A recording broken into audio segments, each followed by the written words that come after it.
कहानी बुद्धिमान कौवा। एक नगर की सीमा के बाहर बरगद का एक विशाल वृक्ष था। हजारों कौवों का उस पेड़ पर बसेरा था।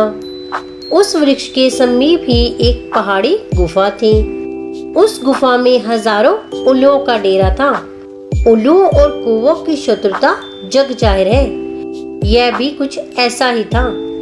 उल्लुओं का राजा रोज रात को अपने सैनिकों के साथ कौवों के शिकार पर निकलता। जल्द ही उन उल्लुओं ने बड़ी संख्या में कौवे मारकर खा लिए। इतनी बड़ी संख्या में कौवों के मर जाने का मुख्य कारण यह था कि वे रात में कुछ भी देख नहीं पाते थे और उल्लू रात होने पर हर चीज स्पष्ट देख लिया करते थे। बेचारे कौवे असहाय थे। रात को उड़कर सुरक्षित स्थान पर भी ना जा पाते थे, इसलिए सरलता से उल्लुओं का शिकार बन जाते थे। इतनी बड़ी संख्या में कौवों का मरता देख कौवों का राजा बेहद चिंतित था। उसने विवश होकर कौवों की आपातकालीन बैठक बुलाई, जिसमें यह विचार होना था कि इस विकट मुसीबत से कैसे छुटकारा पाया जाए। बैठक में गर्मागर्म बहस हुई। बहुत से कौवों ने अपने विचार रखे।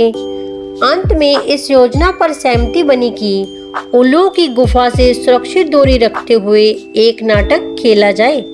एक बूढ़े कौवे की नकली पिटाई करके उसे जमीन पर डाल दिया गया। अधमरा होने का नाटक करते कौवे पर बकरे का खून छिड़क दिया ताकि वास्तव में घायल हुआ लगे। कथित अधमरे कौवे को शेष कौवे वहीं छोड़ गए, जिसे कुछ देर बाद उल्लू सैनिकों ने आकर उठाया। ऐसा करने की सलाह उल्लुओं के एक विशिष्ट मंत्री ने दी थी। उसने उल्लू राजा से कहा था, महाराज, इस अधमरे कौवे ने अपने राजा के दरबार में यह कहकर हमारा पक्ष लिया था कि उल्लू हमसे कई श्रेष्ठ व बुद्धिमान है, इसीलिए पक्षियों का राजा होने का हक उन्हीं का है। इस कौवे के यही विचार इसकी दुर्दशा का कारण बन गए। ऐसे में हमारा फर्ज बनता है कि दुश्मन ही सही, लेकिन अपने पक्षधर इस कौवे की सहायता करें।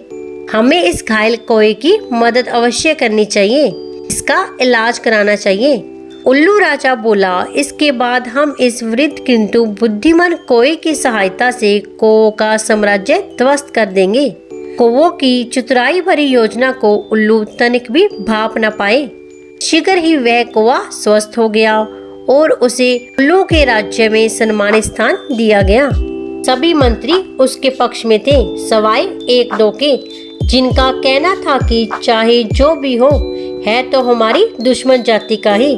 इधर समर्थन और विरोध के बीच वह कौवा आराम से उल्लू की गुफा में दिन बिताता रहा। अब समय था कि जब उस कौवे को अपनी योजना के सबसे महत्वपूर्ण पक्ष को अंजाम देना था। एक दिन दोपहर के समय अथक मेहनत करके उस कौवे ने गुफा के मुहाने पर ढेर सारे तिनके जमा कर दिए। दिन का समय होने के कारण उल्लुओं को पता ही नहीं चला कि कौवा क्या कर रहा है। फिर उसने लकड़ियों के ढेर में आग लगा दी। थोड़ी ही देर में ऊंची लपलपाती लपटों से उल्लुओं सहित उनका साम्राज्य खाक में मिल गया। सभी उल्लू जलकर भस्म हो गए थे। सीख, शत्रुओं पर कभी विश्वास न करो, भूल कर भी उन्हें अपने घर में जगह न दो। अब हम मिलेंगे एक नई कहानी के साथ।